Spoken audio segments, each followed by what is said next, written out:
Hello,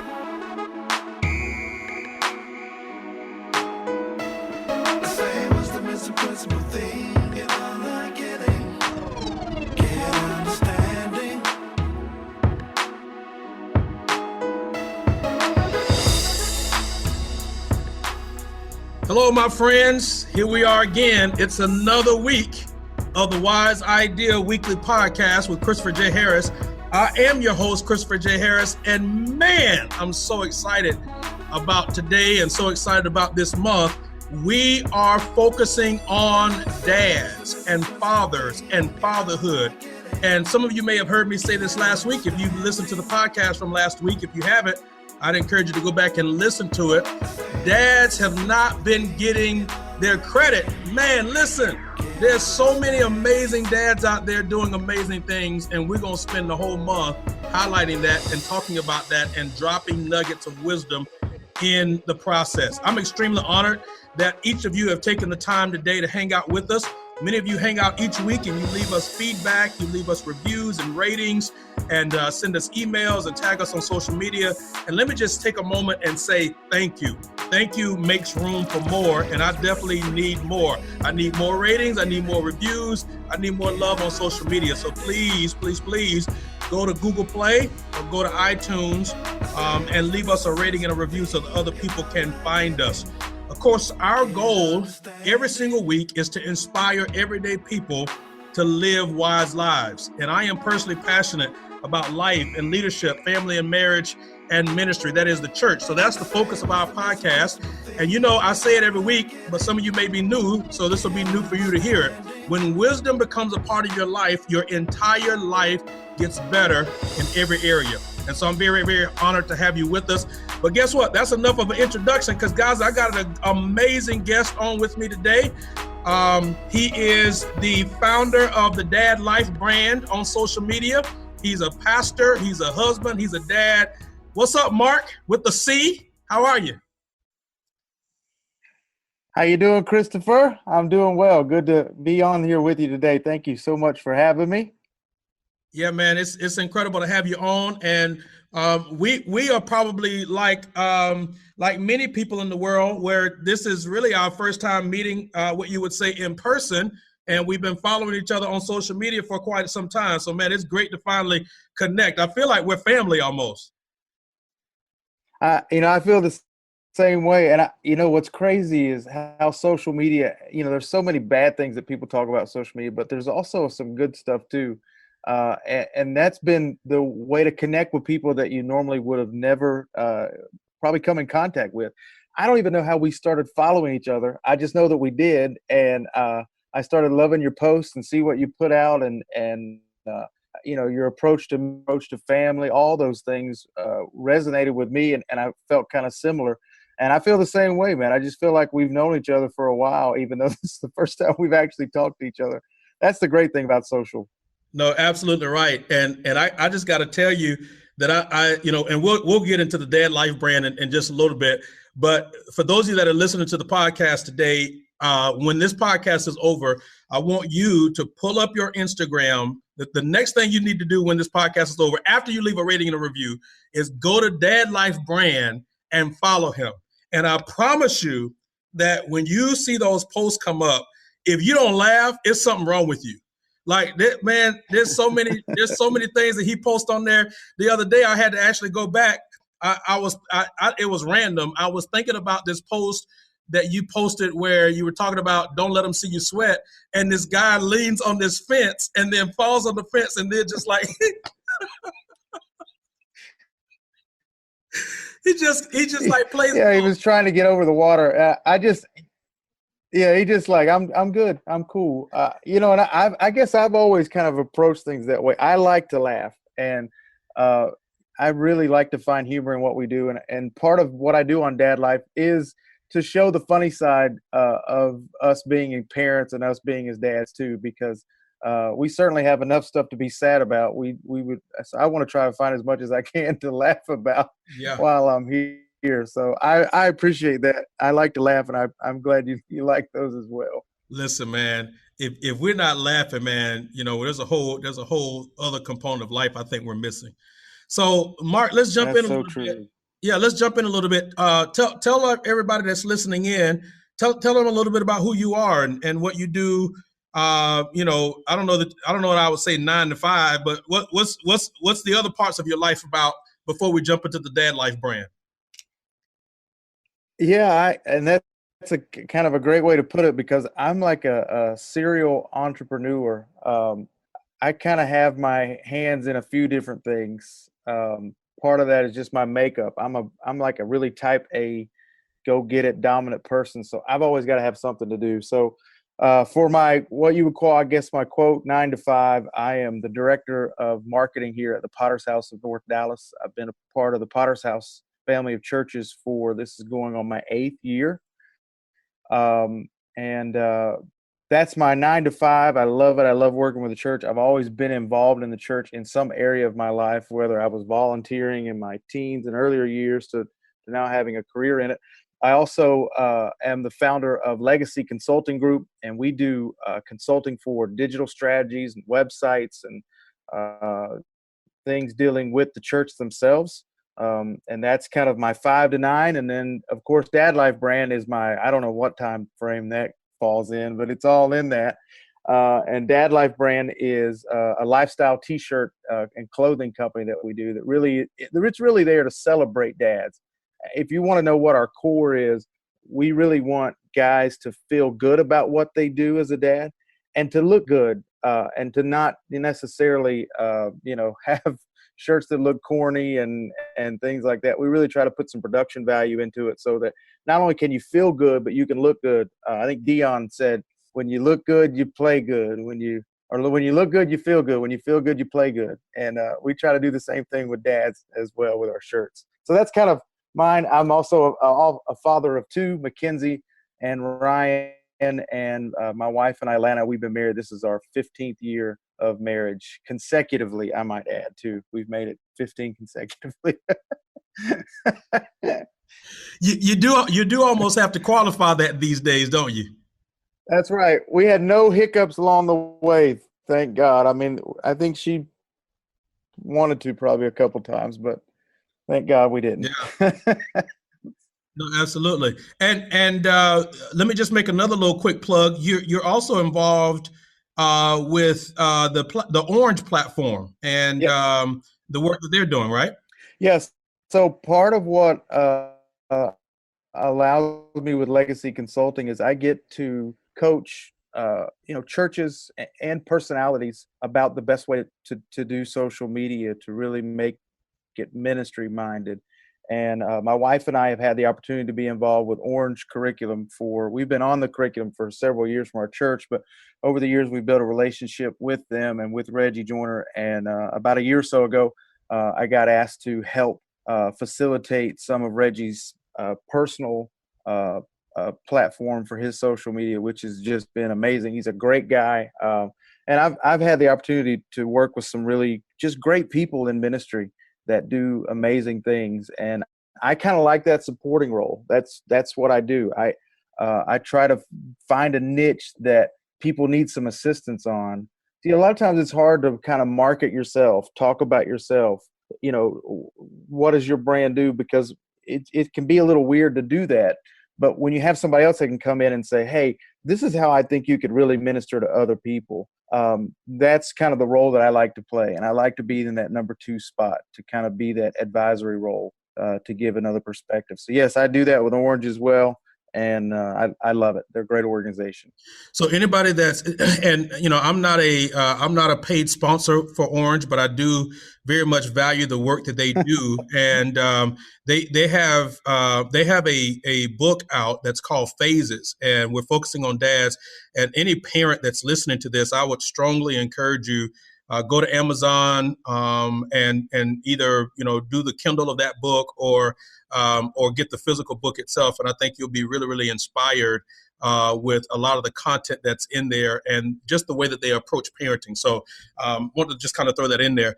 Let's talk a little bit about let's talk about why you started Dad Life brand and what you're seeing as a dad. I love a couple months ago you put a quote up by author John Acuff, and I want to read that quote really quickly to kind of capsulize little bit of what we'll talk about here. He said, "Dear entrepreneurs, you can start 1,000 businesses, launch 100 projects, take a dozen companies public, but you only have one shot at being part of your kid's childhood. Your kid doesn't care about your platform; they care about your presence." Man, I think that's a pat on the back, a gut check, a cheerleading, a vitamin all in one. Man, I'm telling you, and when I read that, I felt exactly the way you felt. It was really all of those things. And I think that's what we're all striving for as dads, is to find that middle ground to be able to do a lot of those things. We want to have a healthy career, and we want to have a healthy marriage, and we want to go after still and encourage our kids' dreams and to be there for them. And so I think John put a great perspective on it, and why I started Dad Life Brand. So, about 4 or 5 years ago, I could tell you exactly kind of how this developed. There was a video, and if you haven't found it yet, go on YouTube and search "This is the Dad Life" by Church on the Move. And it was this hilarious video looking at the life of dads. And I remember for the Potter's House North, I was asked to kind of find some kind of a video, and usually in the past we had done these sentimental videos, and we still do those from time to time, but this one was just hilarious. It was just showing what all the stuff dads do, from yard work to parenting to just all of that. And so as social media started becoming more prevalent, I would find myself, of course, just posting pictures of doing all the things I would do with my kids, and I would just hashtag Dad Life.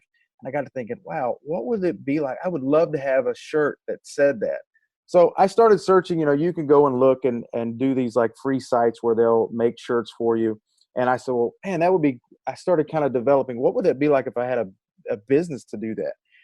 And I went and searched, Christopher, for the trademark.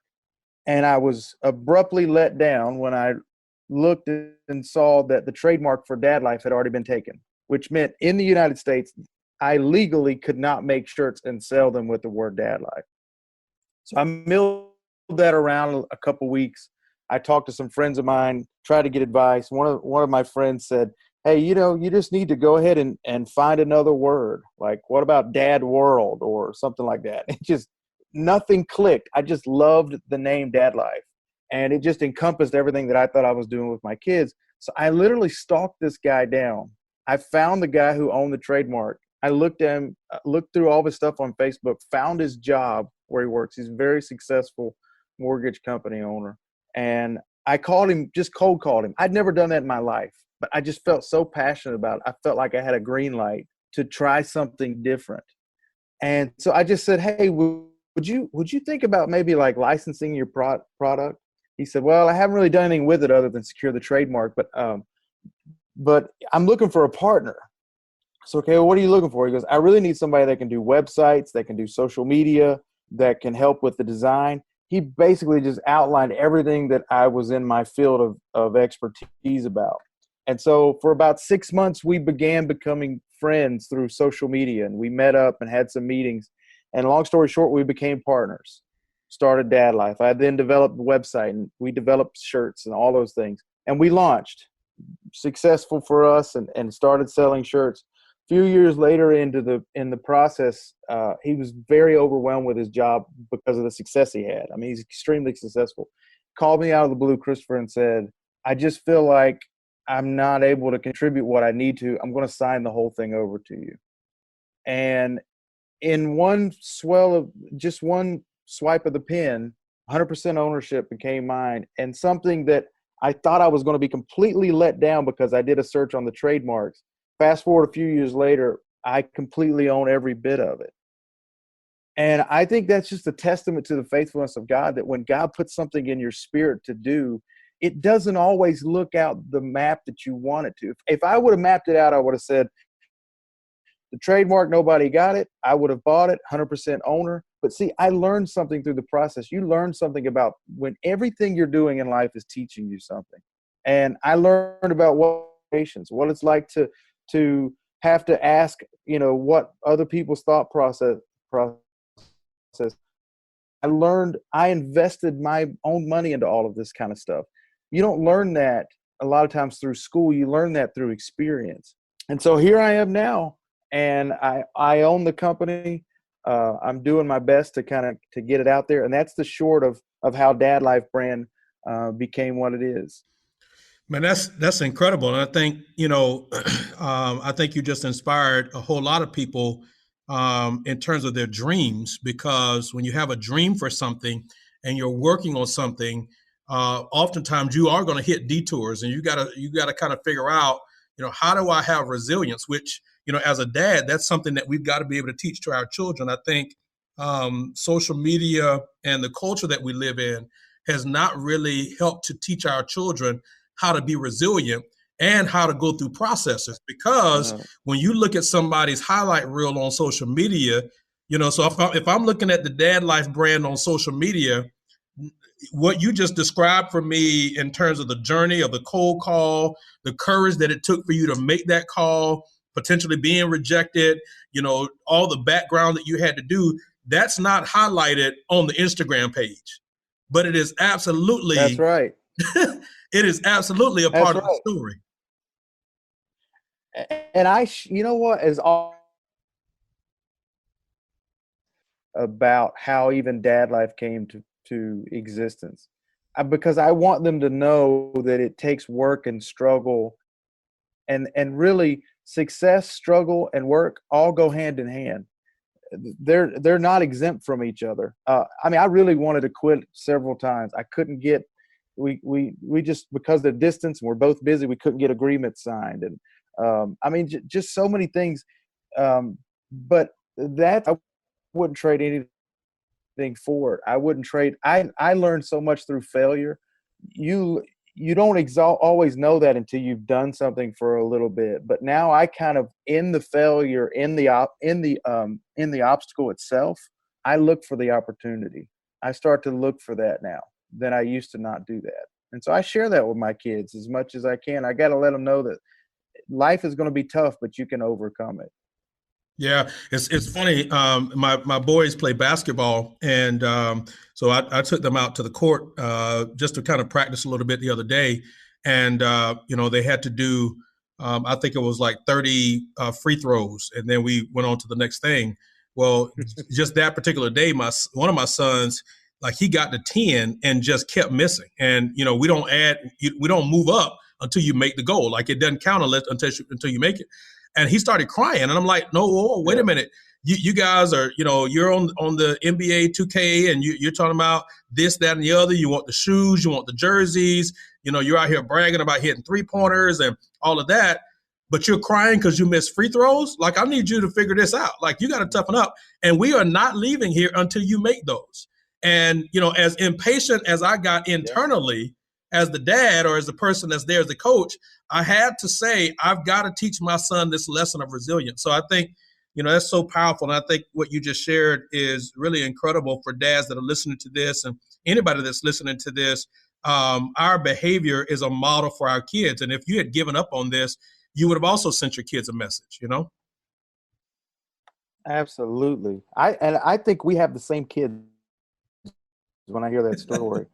Because mine are the same way. They want all the results. My daughter loves basketball, and all she wants to do is shoot threes, and she's good at it.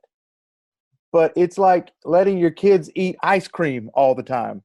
There's a little bit of place for some ice cream, but you got to get in there and do some layups and shoot some free throws and show me some defense, And it's like she would just shoot threes the whole time, and I'm the same way. I'm like, nope, we're not moving on till you hit all these. I'll make them run suicide. I mean, me and you are the same parent when it comes to that. They hate my guts on that court.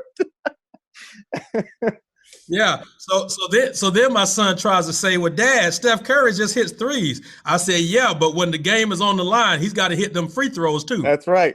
I told my daughter, I said, did you see how many layups Steph Curry had the other night? She said, yeah. I said, pointer alone. That's hilarious, man. So let's talk about being a dad a little bit, man. What for you? What has been, a couple of the biggest struggles that you personally have encountered as a dad? Well, I'll be really transparent with you. I think a lot of times our past experience kind of carries into the way that we parent, good and bad. And I say that to say that, but it doesn't have to define us, because even though some of those things follow us, my father passed away when I was 2 from a car accident in West Virginia.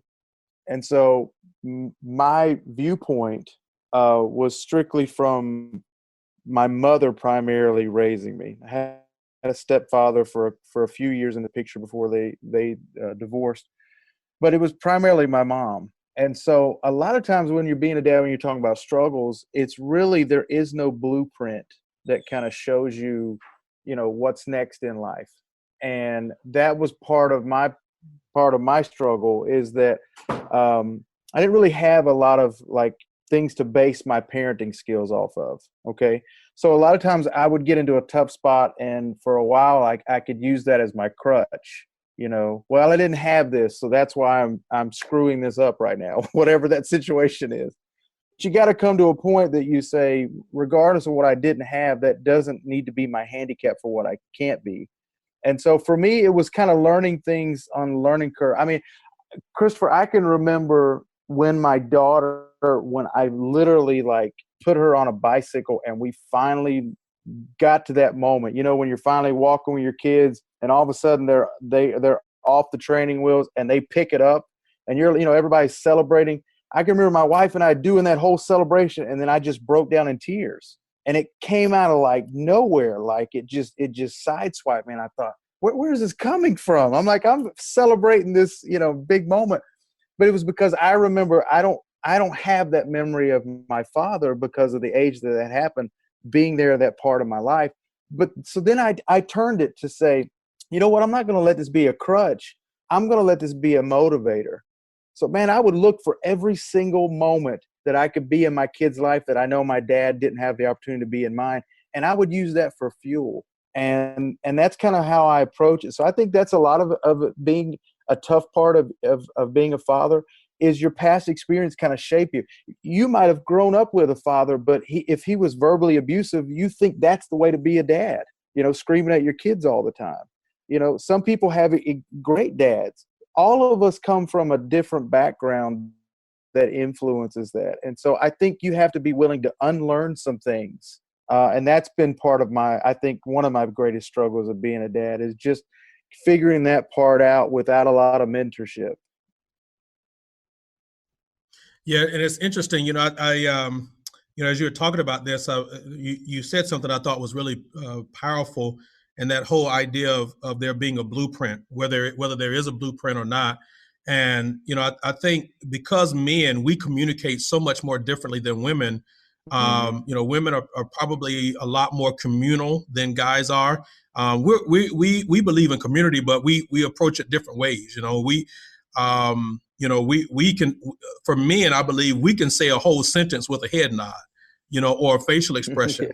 A 30-minute conversation for women is a 2-minute conversation for us, and yet we get it, right? We can put the pieces together in our heart and our mind, and then just kind of move on. Yeah. And so I think that there has to be some value. Let's talk about what your village has been then. I mean, if your dad passed away when you were young, what does that look like for you in terms of your village and your community as you've kind of, gone through life and arrived even where you are now? Yeah. So like in hindsight, I think it was I had uncles that were strong presence in my life. They didn't necessarily because of my age, and I moved away from them. I've always kept in contact. So they weren't always like sitting me down going, hey, let me give you a life lesson. But I saw being a man modeled through them, so I would see them respect their elders and hold doors for people. And I would see them do yard work for my grandmother. And, like through some of those areas that they would do, that I would see them, I would get a glimpse of what it's like to be a man as far as having respect and honor and a good work ethic. As I got older, it moved to, I think pastors had a lot to do with it, seeing men of God that I was around that helped me kind of shape that.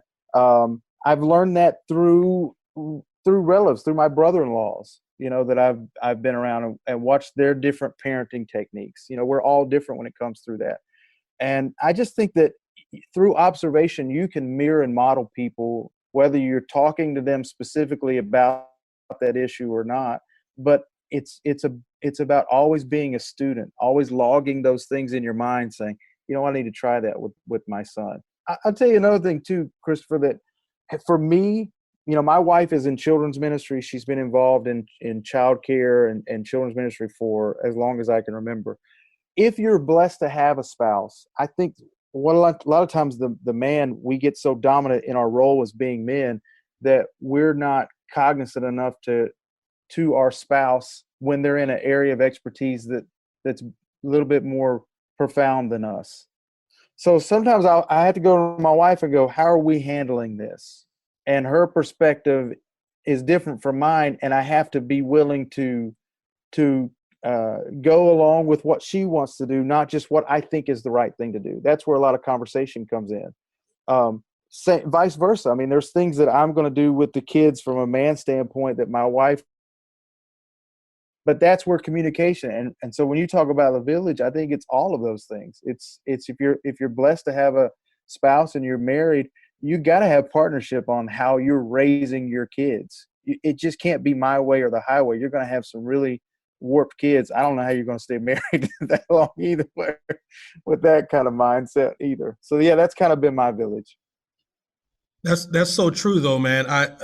My wife has a doctorate in curriculum and instruction. And so, wow. When it comes to our kids' educational pursuits, I think you're absolutely right. I would be a fool, using that term very, very specifically, to not rely on my wife's insight or expertise about our children's educational processes or questions that they have, and, we'll be getting ready for a parent-teacher meeting. And I'll literally, I'll set up an appointment with my wife. I'll say, okay, now we're meeting with the teacher on Thursday. You and I, let's meet Tuesday afternoon, because I need to know what questions we need to be asking. I need to know what to look for, and so there has to be, there has to be that team approach to parenting, I think. And, historically, I'm not sure that was really modeled for us. I think it was, parenting was very compartmentalized. The man does this, the woman does this, and there's not a lot of cross-pollination. But we're in a different place now, and what that looks like.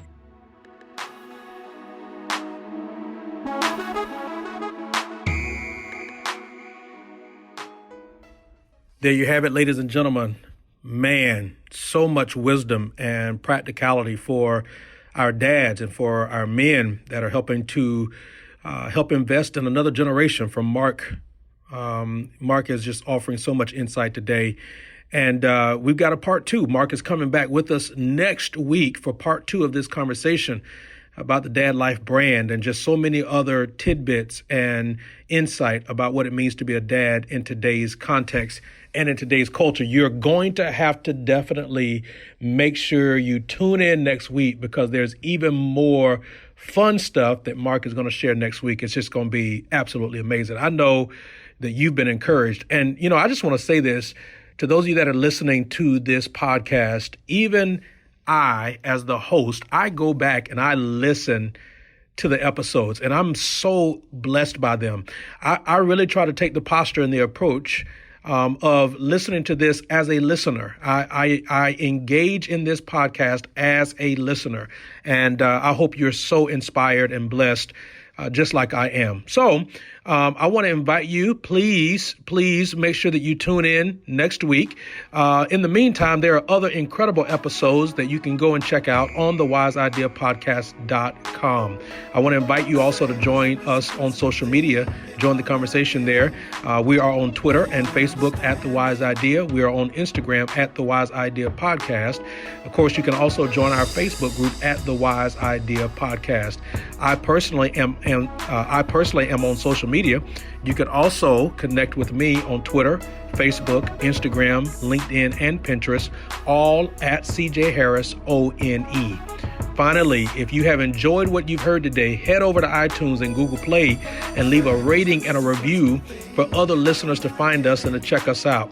We are also on Stitcher and TuneIn and Spotify and yes, coming soon to iHeartRadio. I'd love to hear from you directly if there's something that was said or shared that just stood out to you, that was an epiphany moment, a light bulb moment, where all the pieces of information or thoughts came together for you. Please send us an email at info at thewiseideapodcast.com. Thank you again for joining us. We look forward to seeing you next week for part 2 of this conversation with my brother, Marc Jeffrey. In the meantime, you know how I end every single week. Live wisely.